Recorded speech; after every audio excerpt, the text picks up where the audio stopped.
कहा कोई नहीं अपना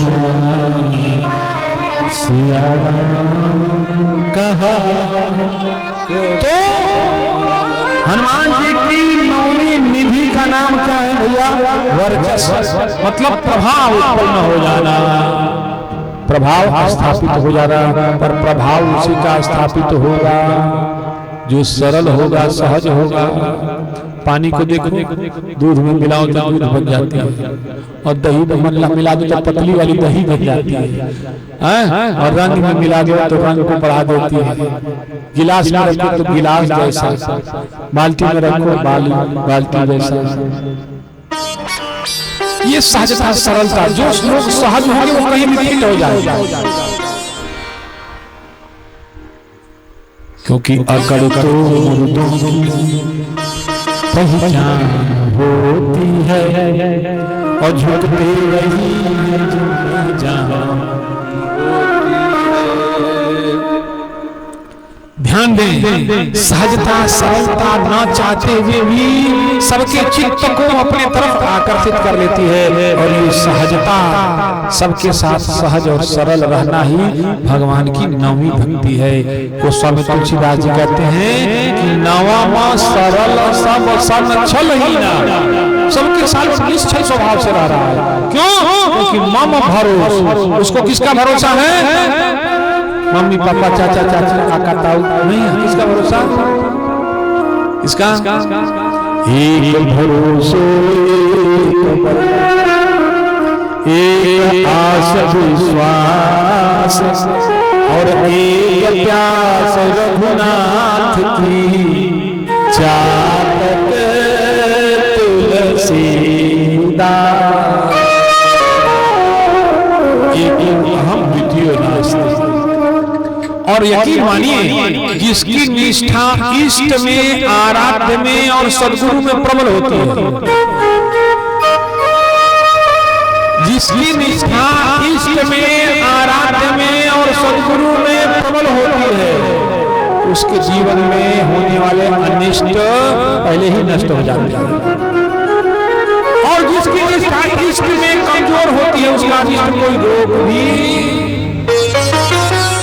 अब देखो, अनिष्ट सबके सामने है, 100 योजन का समंदर सबके सामने है, भय सबके मन में है, अनिष्ट की आशंका सबको है। जामवंत को रहा प्रथम बल, सो अब नाही अंगद कहूं जान मैं पारा, पर संशय कछु फिर तो बारा। वही स्थिति तो हनुमान जी के सामने भी है। कोई बंदर कहा 20 योजन, कोई कहा 30 योजन, कोई कहा हम 40 योजन चले जाएंगे, जवान थे तो 60 योजन।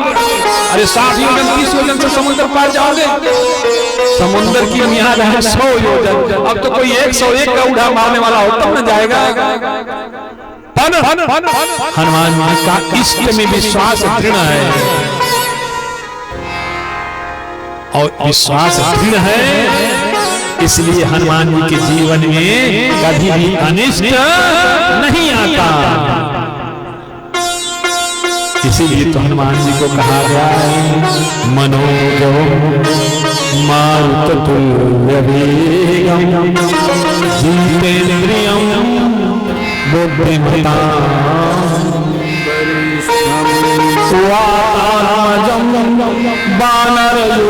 वानरयूथमुख्यं श्रीरामदूतं सरलं प्रपद्ये। बल अथाह जामवंत को एक बार फटकारा, हम जाए, बोलिए क्या करना है? लंका को समुद्र में उखाड़ के डुबा देगा, रावण को मोछिया कमा देगा, लंका उलट पलट देगा, सीता जी को लेकर चले आएगा। बताइए तो क्या करना है? और सब करने में समर्थ भी है। और आजकल थोड़ा बल हो जाए तो लोग किसी की सुनते नहीं, पर हनुमान जी बुजुर्गों को सम्मान देना जानते हैं। जामुन जी ने कहा नहीं भैया बच्चों पढ़ाई करना का, बिल्कुल काका विश्वास रखो, हुए हो गए, एक कदम आगे नहीं, क्योंकि हम बुजुर्गों का अपमान करने वाले नहीं हैं। और जिसके सर पर माँ बाप और बुजुर्गों का साया होता है, जिसके सर पर माँ बाप और बुजुर्गों का साया होता है, उसके रास्ते के कांटे भी फूल बन जाते हैं। बोलिए सच्चिदानंद भगवान की जय। और आज जो संकट उत्पन्न हो रहा है व्यक्ति के जीवन में माई बाप, इसका कारण ये है कि घर के देवता ही दुखी रह रहे हैं। अब गया में जाके ठंडा कितनों दान घर के देवता कौन है? जो देवता थे वो तो है ही, और जो जिंदा सजीव सदैव है देवता माता पिता है, उनकी पूजा हो नहीं रही, वो बच्चों से संतुष्ट हो ही नहीं रहे। और गोस्वामी तुलसीदास जी ने इतना साधता और सरलता से लिखा है कलयुग के निश्चरों और राक्षसों के बारे में। भगवान शिव कह रहे हैं कि मां नहीं मां को पिता नहीं देवा, नहीं मां को पिता नहीं देवा, मां नहीं मां को पिता नहीं देवा, मां नहीं मां को पिता नहीं देवा, सजन से करवा वैसे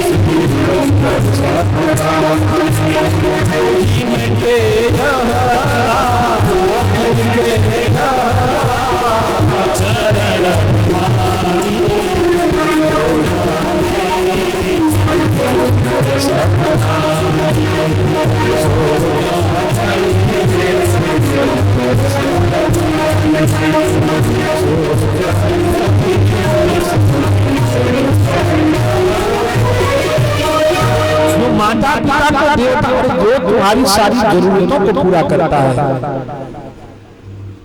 तुम्हारे लिए तो दुनिया में लाखों हैं, पर तुम अपने माँ बाप की पूरी दुनिया हो। तुम्हारे लिए दुनिया में लाखों करोड़ हैं, पर अपने माँ बाप के तुम पूरी दुनिया हो। तो तुम जब पथ भ्रष्ट होते हो तो दुनिया ही उड़ जाती है। इसलिए रामचंद्र जी मां कौशल्या से कहते हैं कि सुनो जननी सोई सुत बड़भागी,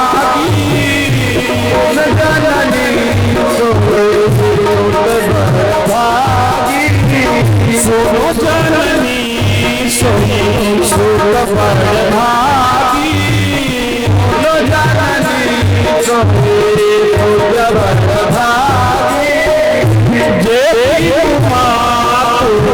वचन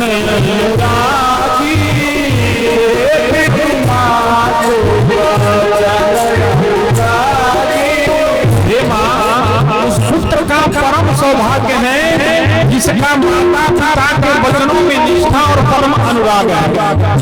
सुनो जननी सोई सुत बड़भागी, सुनो जननी सोई सुत बड़भागी, ये तुम्हारो वचन अनुरागी, ये तुम्हारो वचन अनुरागी, तनय मातु को सहारा, तनय मातु को सहारा,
सन छल हीना मम भरोस ही हरसना दीना।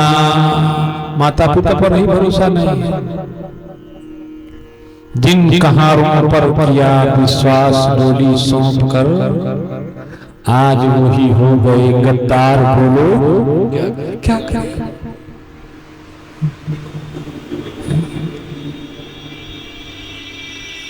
तो नौवीं भीति क्या है? सबके साथ सहज रहना। नौवीं निधि क्या है? वर्चस्व। अब आप समझिए इन 9 प्रकार की जो भक्तियां हैं, इससे किसका जीवन परिमार्जित और जीवन में सिद्धि को प्राप्त हुआ। तो सबसे पहली भक्ति है श्रवण। क्या है? क्या है? श्रवण। सुनने से किसका बना? सुनने से जीवन किसका उद्धार हुआ? एक बार एक चोर, उसने पूरी जिंदगी चोरी करी। क्या करी? अब आखिरी समय आ गया, मरने लगा। उसके पास एक पुत्र था, अब पुत्र को बेरोजगार, बाप कमा के चोरी करके लाए, बेटा खाके।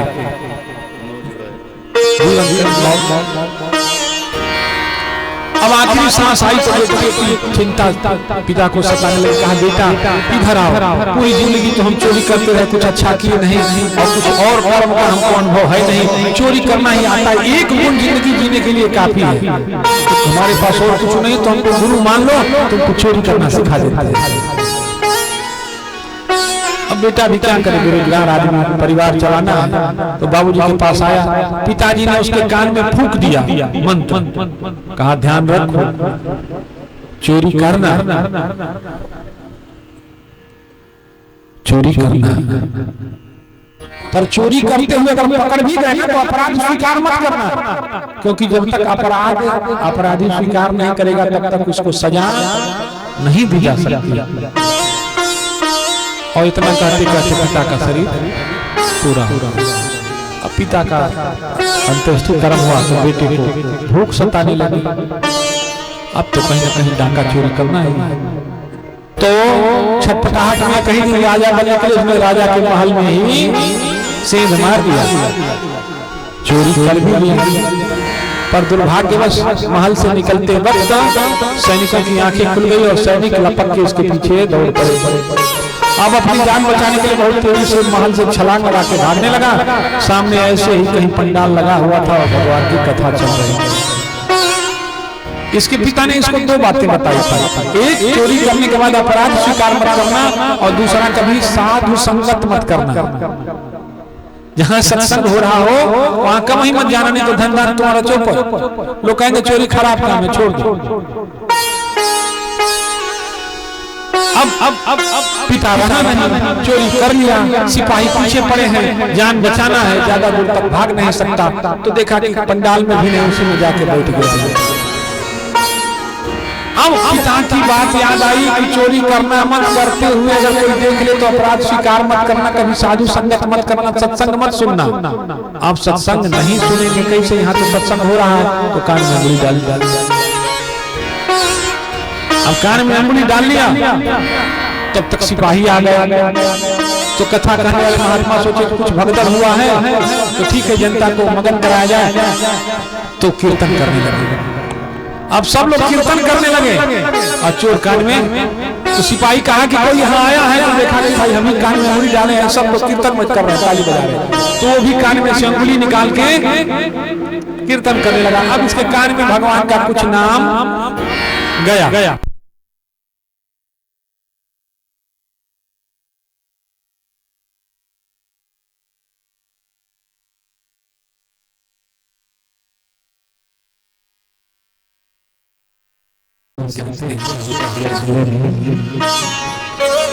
उठाने वाले ही हम लोग गिराए जाते हैं, उठाने वाले ही हम लोग गिराए जाते हैं। गुलों को दौड़ और पत्थर चलाए जाते हैं, और यहाँ किसी को कोई रास्ता नहीं मिलता, और किनारा मारो तो तूफान लग रहा है।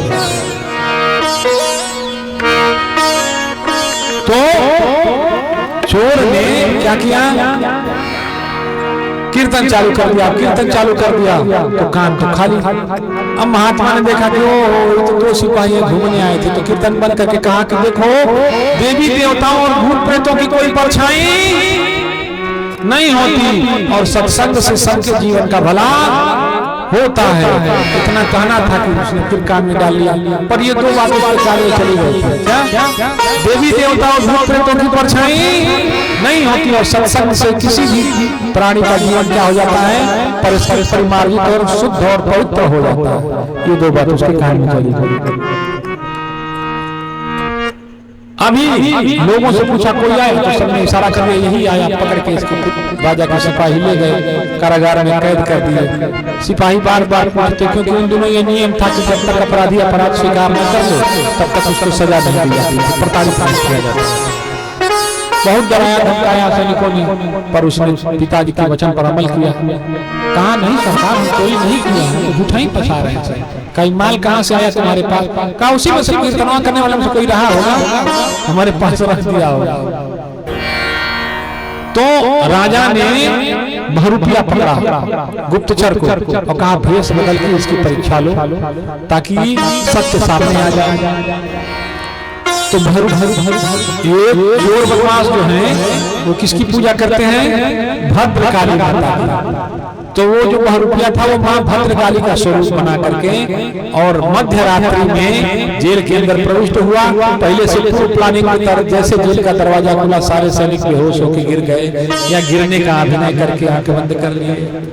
हाथ में मसाल से करके वो बहुरूपिया भद्रकाली का स्वरूप बना करके प्रकट हुई। वो बिलाप करके रो रहा था। उसने पैर से ठोका, बेटे उठ, मैं तुम्हारी रक्षा करने आई हूँ, तुम्हारी माँ भद्रकाली, तुम अकेला नहीं, मैं तुम्हारे साथ हूँ। उसकी आंख खुली तो कहा कि अब तो सच बताना पड़ेगा। माँ तुम तो जानती हो ना मैंने चोरी, इतना कहना ही था कि उसकी नजर पीछे परछाई पर पड़ गई। वहां तो सब कह रहे थे कि देवी देवता भूत प्रेतों की परछाई नहीं होती, यहाँ तो आगे मसाल है, पीछे परछाई दिख रही है। तो कहा माँ तुम तो जानती हो ना मैंने चोरी नहीं की, राजा के सिपाही जबरदस्ती हमको प्रताड़ित कर रहे हैं। तो कहा बेटा चोरी नहीं की तो मैं राजा का सर्वनाश कर दूंगी, तुमको आज से जेल से मुक्ति मिलेगी, मैं राजा के स्वप्न में प्रकट होकर राजा को आदेशित करूंगा। इतना कहा कि वो बहुरूपिया चली गई। जाके राजा को भेद बताया। राजा को पता चला कि वो अपराधी नहीं है, चोरी नहीं किया। राजा ने दूसरे दिन उसको बुला करके सम्मानित किया, ढेर सारा उपहार दिया, क्षमा याचना की, पुरस्कृत किया। अब वो चोर मन ही मन सोच रहा है कि जीवन में एक क्षण के सत्संग ने मुझको उठा के कहां से कहां पहुंच दिया। सत्संग ने नया जीवन दिया। सत्संग ने राजा के नजर से नजर मिलाने की ताकत दी। सत्संग राजा के सामने आंख से आंख मिला करके बात करने का सामर्थ्य दिया। सत्संग एक साधारण से जीव को राजा के बगल में बैठ कर सम्मानित करवाया। तो सत्संग से किसका जीवन परिष्कृत, परिमार्जित और विशुद्ध नहीं हो? सत्संग से किसका जीवन नहीं बदल सकता। इसलिए जिसका जीवन सत्संग युक्त हो जाए भला वो पूजनीय, दिव्य, भव्य और आनंदित क्यों नहीं रहे। बोलिए सच्चिदानंद भगवान की जय। नमः पार्वती पतये हर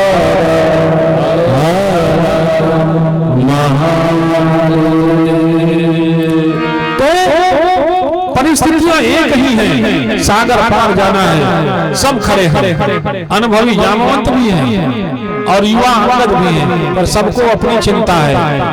पर भगवान का काम कौन करता है? जो स्वयं को भगवान के हाथ की कठपुतली मानता है, उसको पता है कि परमात्मा तो अपना कार्य निमित्त बना के किसी को भी करा सकता है। अच्छा, जो दूध के तिनके को बाण बना के जयंत को तीनों लोग दिखा सकता है, वो किसी व्यक्ति को, किसी वस्तु को, किसी जीव को सागर पार भेजे चुटकी बजा के नहीं भेज सकता। क्या प्रेरित मंत्र ब्रह्म मंत्र को प्रेरित करके जयंत जैसे सामर्थ्यवान व्यक्ति को तीनों लोग भगा सकता है। तो क्या मंत्र की प्रेरणा से 100 युजन के समुद्र को नहीं लगा सकता? ईश्वर के लिए कौन सा कार्य कठिन है? कोई कार्य कठिन है? कोई कार्य कठिन नहीं है। कठिन उनका है जिसकी निष्ठा इष्ट में कमजोर होती है, जिसकी निष्ठा इष्ट में, आराध्य में और सद्गुरु के वचनों में प्रबल होती है। उसके जीवन के आने वाले सारे संकट निर्विघ्न समाप्त हो जाते हैं। जिस पर गुरु की कृपा हो जाए, इष्ट की कृपा हो जाए तो क्या होता है? गोपद सिंधु शीतला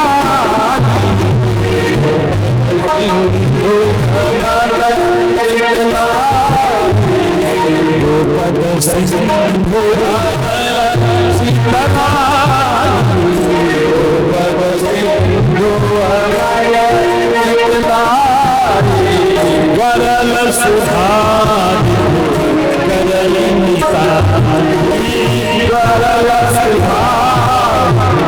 गरल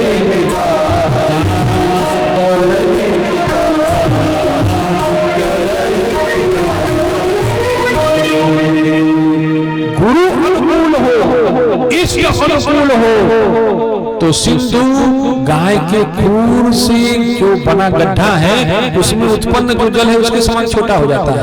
अब 100 दिख रहा है 100 योजन, पर राम जी में निष्ठा प्रबल है तो हनुमान जी को गाय के खूर की तरह समंदर दिख रहा है। गोपद सिंधु अनल शीतलाई, जो आग लगी थी हनुमान जी के पूंछ में, पूरी लंका को जला, पूछिया कैसे जला, वो नहीं जला क्योंकि पूंछ जला रही थी, जल नहीं रही थी। अनल उसके लिए जिसकी निष्ठा प्रबल हो उसके लिए विषयाग्नि भी शीतल हो जाती है, उसको कोई अग्नि जला नहीं सकती क्योंकि इष्ट की अनुकूलता ही उसको शीतलता से आह्लादित और आनंदित करती रहती है। बोले सद्गुरुदेव भगवान की जय। गोपद सिंधु, सिंधु कैसी हो जाती है उसके लिए, नदी कैसी हो जाती है? गाय के खूर में उत्पन्न हुए जल के समान। अनल अग्नि कैसी हो जाती है? शीतल। और गरल कैसी हो जाएगी? गरल क्या है? जहर। गरल सुधा, जहर उसके लिए क्या हो जाएगा? मीरा को इष्ट में निष्ठा है। माया मीरा को क्या है? इष्ट में निष्ठा है, गोविंद पर परम विश्वास है। और मीरा ने जब सुना कि ये मेरे गोविंद का चरणामृत है, किसी ने आगे कहा मीरा जहर ना पीना, ये अमृत ना पीना, ये अमृत नहीं, चरणामृत नहीं है, ये विष है, हलाहल विष है, इसको पीने के बाद एक क्षण भी नहीं पी सकती। मीरा ने जवाब दिया अगर मेरे गोविंद के चरणामृत का नाम लेकर के हलाहल पीना पड़े तो मीरा को मृत्यु लोक पावनी होगी, मीरा की मृत्यु ही परम सौभाग्य का कारण होगी। और अपने गोविंद, अपने इष्ट, अपने आराध्य, अपने परम प्रियतम पर विशेष निष्ठा रखने के कारण मीरा ने वो हलाहल पिया। परिणाम गोपद सिंधु शीतला, गोपद सिंधु शीतला, गरल सुधा। गरल क्या हो गया मीरा के लिए? जो जहर था वो क्या हो गया? गरल सुधा, गरल सुधा,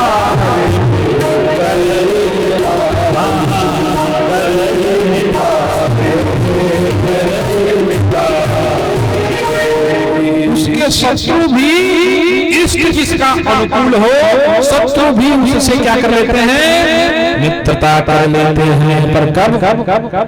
जब आपकी निष्ठा सदगुरु में, सदग्रंथ में, इष्ट में, आराध्य में प्रबल हो, तब निष्ठा तो क्षण क्षण बदल,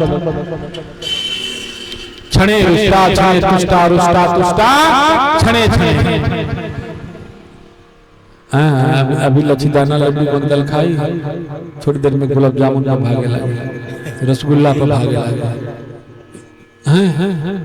हाँ, मन कुत्ता दर दर फिरे, दर दर हो, और एक गरीब जो कर रहे तो दूर दूर करे। 9 बजने वाला है, आरती की तैयारी जारी की और सभी लोग अपनी जगह पर खड़े हो जाएं। बोलिए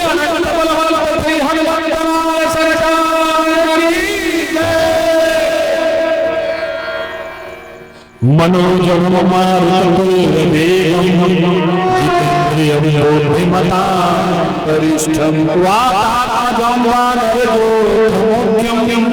श्री राम शरणं प्रपद्ये। हे पवन पुत्र अंजनी नंदन, हे शंकर सुवन विचार करो। हे पवन पुत्र अंजनी नंदन, हे शंकर सुवन विचार करो। मझधार फंसी नैया मेरे प्रभु के, मझधार फंसी नैया मेरे प्रभु के आभार करे। पवन पुत्र अंजनी नंदन, हे पवन पुत्र अंजनी नंदन, हे पवन पुत्र अंजनी नंदन, हे पवन पुत्र अंजनी नंदन, हे शंकर सुवन विचार करो। मझधार फंसी नैया प्रभु के, मझधार फंसी नैया प्रभु तेरा।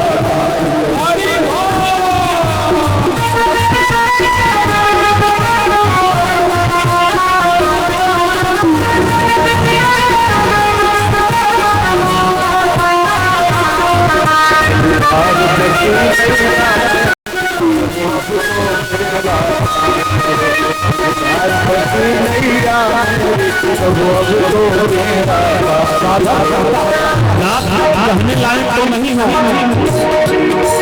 मैं मोह अधम हूँ, दिल हृदय को भी न सुनाऊं मैं क्या तुमको भी न सुनाऊं मैं क्या तुमको भी न सुनाऊं मैं मोह अधम हूँ, दिल हृदय क्या तुमको भी न सुनाऊं मैं क्या तुमको भी न सुनाऊं मैं तुमको भी न सुनाऊं मैं। है घर में नहीं पावन मेरे जो तेरे संग सदाऊं, है घर में नहीं पावन मेरे जो तेरे संग सदाऊं मैं।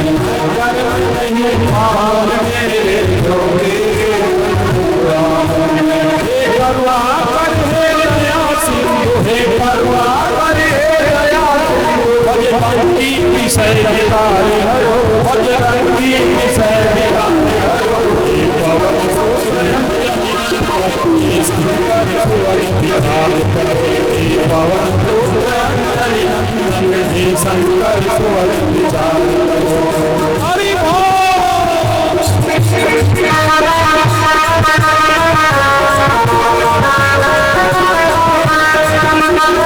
हरि हरि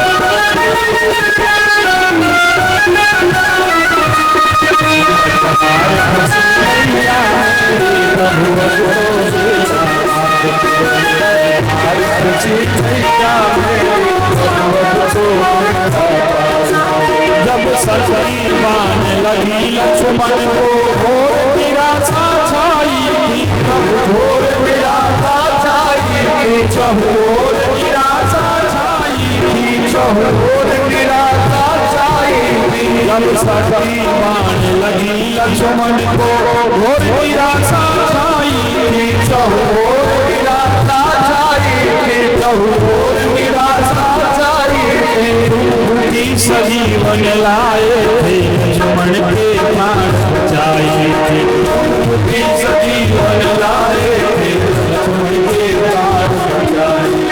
हे महावीर हे पवन तनय, हे महावीर हे पवन तनय, इस दास का भी उद्धार करो, दास का भी उद्धार करो। हे महावीर हे पवन तनय, हे महावीर हे पवन तनय, इस दास का भी उद्धार करो। बलिहार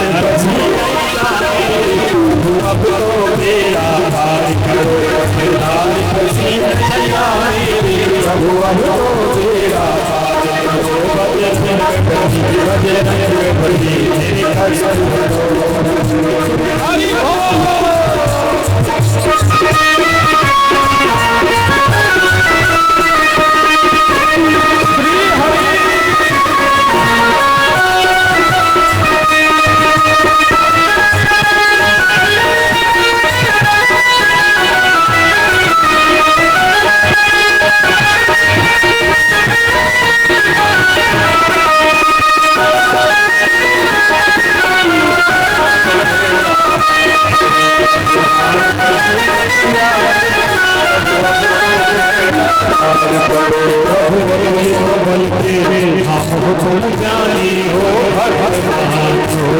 प्रभु ज्ञानी हो भगवान, ज्ञानी हो भगवान, ज्ञानी हो भगवान, हो अजर अमर हो ये जानत सुख राम हो, अजर अमर हो ये जानत सुख राम, ये जानत सुख राम। हर दास तुझे शरण तेरे, हर दास तुझे शरण तेरे, दास तुझे शरण तेरे, हे दास तुझे शरण तेरे, हे रघुवर की स्वीकार करो, हे रघुवर की स्वीकार करो, हे रघुवर की स्वीकार करो, मसीह या मेरे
त्वमेव माता पिता त्वमेव त्वमेव बन्धु सखा त्वमेव त्वमेव वेद्या त्वमेव त्वमेव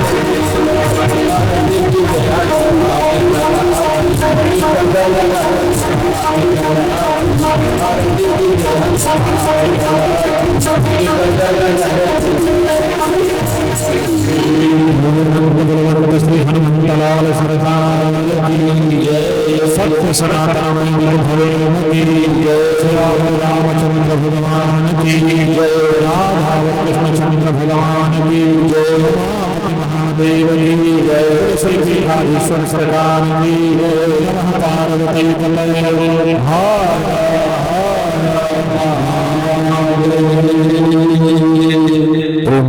सज्जना आप सभी आरती और प्रसाद लेंगे तब उपरांत अपने गंतव्य को प्रस्थान करेंगे। तब तक के लिए नमो राघवाय, जय श्री राम। आरती दे दो।